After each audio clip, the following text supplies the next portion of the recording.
ಇವತ್ತು ಶ್ರೀರಂಗಪಟ್ಟಣದಲ್ಲಿ ಸಂಕೀರ್ತನ ಯಾತ್ರೆ ನಡೆಯಲಿದೆ. ಅದರಿಂದ ಶ್ರೀರಂಗಪಟ್ಟಣದಾದ್ಯಂತ ಮಂಡ್ಯ ಎಸ್ಪಿ ಮಲ್ಲಿಕಾರ್ಜುನ್ ಬಾಲದಂಡಿ ನೇತೃತ್ವದಲ್ಲಿ ಬಿಗಿ ಪೊಲೀಸ್ ಬಂದೋಬಸ್ತ್ ನಿಯೋಜನೆಯನ್ನ ಮಾಡಲಾಗಿದೆ. ಮೂಡ್ಲಬಾಗಿಲು ಆಂಜನೇಯ ದೇವರ ಮೂಲಸ್ಥಾನದ ಸಂಕಲ್ಪದೊಂದಿಗೆ ಈ ಶೋಭಾಯಾತ್ರೆ ಆರಂಭ ಆಗಲಿದೆ. ಇನ್ನು ಯಾತ್ರೆ ಸಾಗುವ ಮಾರ್ಗದಲ್ಲಿ ಪೊಲೀಸರಿಂದ ಪಥ ಸಂಚಲನ ನಡೆಯಲಿದೆ.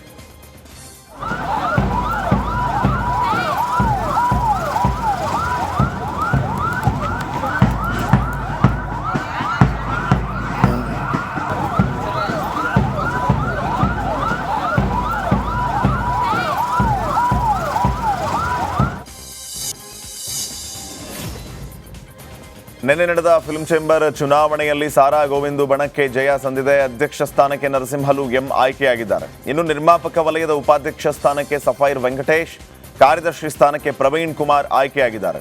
ವಿತರಕ ವಲಯದಿಂದ ಉಪಾಧ್ಯಕ್ಷ ಸ್ಥಾನಕ್ಕೆ ಎಚ್.ಸಿ. ಶ್ರೀನಿವಾಸ್, ಗೌರವ ಕಾರ್ಯದರ್ಶಿ ಕುಮಾರ್ ಎಂಎನ್ ರನ್ನ ಆಯ್ಕೆ ಮಾಡಲಾಗಿದೆ. ಪ್ರದರ್ಶಕ ವಲಯದ ಉಪಾಧ್ಯಕ್ಷ ಸ್ಥಾನಕ್ಕೆ ರಂಗಪ್ಪ, ಕಾರ್ಯದರ್ಶಿ ಸ್ಥಾನಕ್ಕೆ ಕುಶಾಲ್ ಎಲ್ ಮತ್ತು ಖಜಾಂಚಿ ಸ್ಥಾನಕ್ಕೆ ಚಿಂಗಾರಿ ಮಹಾದೇವ್ ಆಯ್ಕೆಯಾಗಿದ್ದಾರೆ.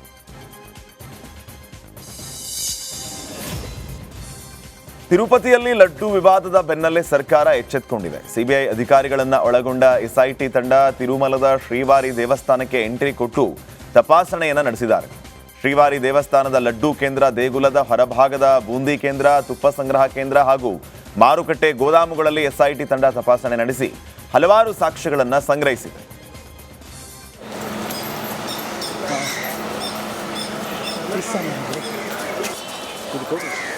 Okay sir.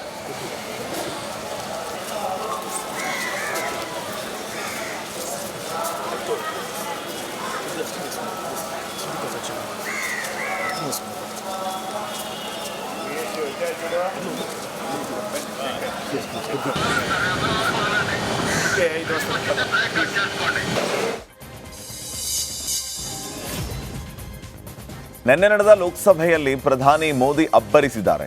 2047ರಲ್ಲಿ ಭಾರತ ತನ್ನ 100ನೇ ವರ್ಷದ ಸ್ವಾತಂತ್ರ್ಯೋತ್ಸವ ಆಚರಿಸುವಾಗ ಭಾರತ ಅಭಿವೃದ್ಧಿ ಹೊಂದಿದ ಭಾರತ ಅಂತ ಆಚರಿಸಬೇಕು, ಇದಕ್ಕೆ ನೀವೆಲ್ಲ ಸಂಕಲ್ಪ ಮಾಡಬೇಕು ಅಂತ ಜನರನ್ನ ಒತ್ತಾಯಿಸಿದರು. ಜೊತೆಗೆ ನನಗೆ ನಾಗರಿಕರ ಸಾಮರ್ಥ್ಯದ ಮೇಲೆ ಅಪಾರ ನಂಬಿಕೆ ಇದೆ, ಎಲ್ಲರೂ ಒಟ್ಟಾಗಿ ಮುನ್ನುಗ್ಗೋಣ, ವಿಕಸಿತ ಭಾರತ ನಿರ್ಮಾಣದ ಕನಸನ್ನು ನನಸು ಮಾಡೋಣ ಅಂತ ಹೇಳಿದರು. ದೆಹಲಿಯಲ್ಲಿ ನಿನ್ನೆ ಬಿಜೆಪಿಯ ಸಂಸತ್ ನಾಯಕ ಸಭೆ ನಡೆಯಿತು. ಸಭೆಯಲ್ಲಿ ಉತ್ತರಾಖಂಡ್ ಸಿಎಂ ಪುಷ್ಕರ್ ಸಿಂಗ್ ಧಾಮಿ ಸೇರಿದಂತೆ ಪಕ್ಷದ ಹಿರಿಯ ನಾಯಕರು ಮತ್ತು ಮುಖಂಡರುಗಳು ಭಾಗಿಯಾಗಿದ್ದರು. ಈ ವೇಳೆ ಪಕ್ಷದ ಕೆಲ ಆಂತರಿಕ ವಿಚಾರಗಳ ಕುರಿತು ಚರ್ಚೆ ನಡೆಸಿದರು. ಬಾಂಗ್ಲಾದೇಶದಲ್ಲಿ ಅಲ್ಪಸಂಖ್ಯಾತ ಸಮುದಾಯದ ಮೇಲೆ ನಡೀತಾ ಇರೋ ದಬ್ಬಾಳಿಕೆ ಮತ್ತು ದೌರ್ಜನ್ಯ ಖಂಡಿಸಿ ದೇಶದಾದ್ಯಂತ ಆಕ್ರೋಶ ಭುಗಿಲೆದ್ದಿದೆ. ಉತ್ತರ ಪ್ರದೇಶದ ಲಕ್ನೋದಲ್ಲಿ ಮೌಲಾನಾ ಕಲ್ದೆ ಜವಾದ್ ನೇತೃತ್ವದಲ್ಲಿ ಶಿಯಾ ಸಮುದಾಯದವರು ಪ್ರತಿಭಟನೆ ನಡೆಸಿದರು. ಛೋಟಾ ಇಮಾಮ್ಬರಾದಲ್ಲಿ ಕ್ಯಾಂಡಲ್ ಲೈಟ್ ಮೆರವಣಿಗೆ ನಡೆಸಿ ಆಕ್ರೋಶ ಹೊರಹಾಕಿದರು.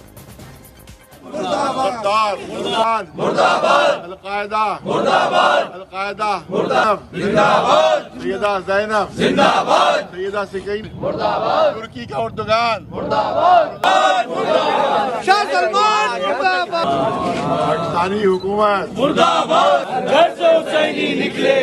कितने हुसैनी मारोगे?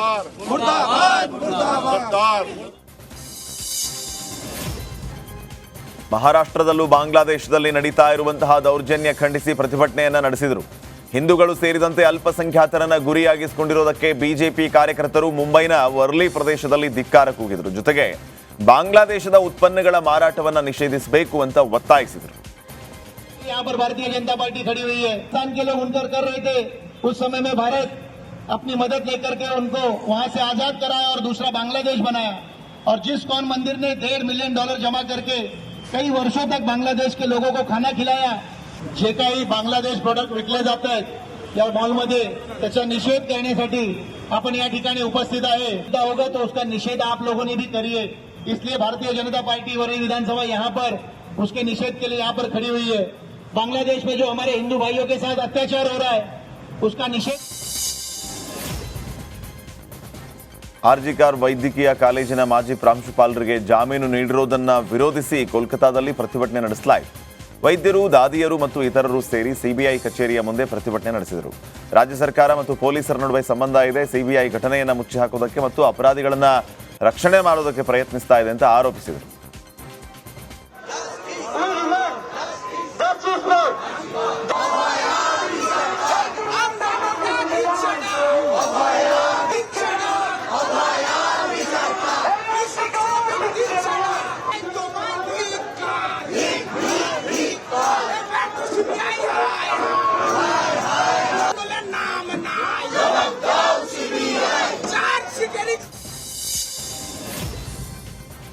ಉಧಂಪುರ್ ಶ್ರೀನಗರ್ ಬಾರಾಮುಲ್ಲಾ ರೈಲು ಸಂಪರ್ಕದ ಯೋಜನೆ ಕಾರ್ಯ ಬಹಳ ಚುರುಕಿನಿಂದ ಸಾಗ್ತಾ ಇದೆ. ಯಾಸಿಯಲ್ಲಿ ಸುರಂಗ T33 ನಿರ್ಮಾಣ ಪೂರ್ಣಗೊಂಡಿದೆ.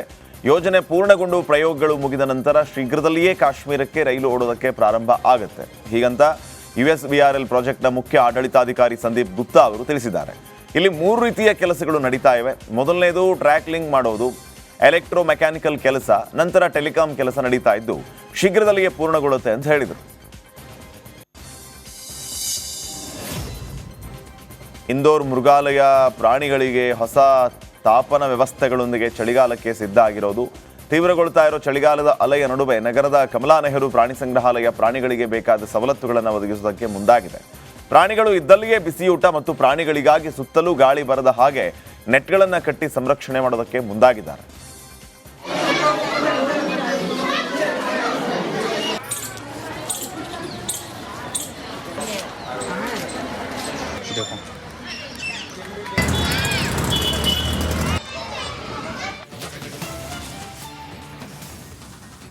ಗಡಿ ತಾಲೂಕಿನ ಹಳ್ಳಿಗಳಲ್ಲಿ ಪರಿಸ್ಥಿತಿ ಹೇಗಿದೆ ಅನ್ನೋದನ್ನ ರಿಪಬ್ಲಿಕ್ ಕನ್ನಡ ದರ್ಶನ ಮಾಡಿಸ್ತಾ ಇದೆ.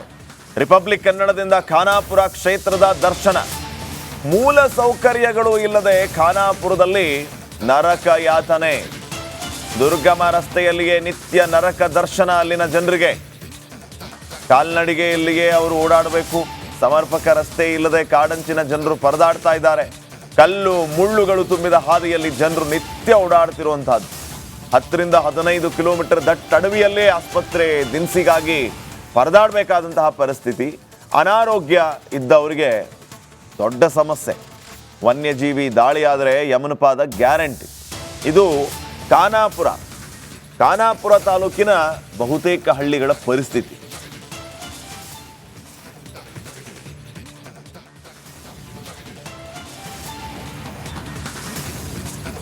ನೋಡಿ, ನಾವು ದೃಶ್ಯಗಳಲ್ಲಿ ಗಮನಿಸ್ತಾ ಇದ್ದೀವಿ ಖಾನಾಪುರದ ಕೆಲವು ಹಳ್ಳಿಗಳಲ್ಲಿ ಯಾವ ರೀತಿ ಪರಿಸ್ಥಿತಿ ಇದೆ ಅಂತ. ಒಂದು ಕಡೆ ಈ ರಸ್ತೆಯನ್ನು ನೋಡ್ತಾ ಇದ್ದೀರಿ. ರಸ್ತೆ 10ರಿಂದ 15 ಕಿಲೋಮೀಟರ್ಗಿಂತ ಹೆಚ್ಚು ಇದೇ ರೀತಿ ಪ್ರತಿನಿತ್ಯ ಇಲ್ಲಿ ಜನ ಹೇಗೆ ಓಡಾಡ್ತಾರೆ ಅನ್ನೋದೇ ದೊಡ್ಡ ಪ್ರಶ್ನೆ ಆಗಿದೆ. ಇದೇ ರೀತಿಯ ಸಮಸ್ಯೆಯಲ್ಲಿ ಇದು ದಟ್ಟ ಕಾಡು. ಇದರ ಮಧ್ಯೆ ಗಾಡಿ ಏನಾದರೂ ಹೆಚ್ಚು ಕಡಿಮೆ ಆದರೆ ಯಾವ ವಾಹನನೂ ಅಲ್ಲಿ ಬರಲ್ಲ. ಇನ್ನು ಗರ್ಭಿಣಿಯರನ್ನು ಆಸ್ಪತ್ರೆಗೆ ಕಳಿಸೋದು ಹೇಗೆ, ಅನಾರೋಗ್ಯ ಪೀಡಿತರನ್ನು ಆಸ್ಪತ್ರೆಗೆ ಕಳಿಸೋದು ಹೇಗೆ, ಮಕ್ಕಳು ಶಾಲೆಗೆ ಹೋಗೋದು ಹೇಗೆ, ತುರ್ತು ಪರಿಸ್ಥಿತಿಯಲ್ಲಿ ಬೇಗ ಬೇರೆ ಊರನ್ನು ಸೇರ್ಕೋಬೇಕು ಅಂತಂದರೆ ಅದು ಹೇಗೆ. ಇದು ಈಗ ಏನು ಮಳೆ ಇಲ್ಲ, ಈ ಸಂದರ್ಭದಲ್ಲೇ ಈ ರೀತಿ ಪರಿಸ್ಥಿತಿ. ಮಳೆ ಬಂದರೆ ಮಳೆಗಾಲದಲ್ಲಿ ಇಲ್ಲಿ ಪರಿಸ್ಥಿತಿ ಯಾವ ರೀತಿ ಇರುತ್ತೆ ಜಸ್ಟ್ ಊಹೆ ಮಾಡ್ಕೊಳ್ಳಿ ನೀವು. ಡಂಬರ್ ರೋಡಲ್ಲೇ ಓಡಾಡೋದಕ್ಕಾಗೋದಿಲ್ಲ, ಇನ್ನು ಇಲ್ಲಿ ಯಾವ ರೀತಿ ಓಡಾಡ್ತಾರೆ.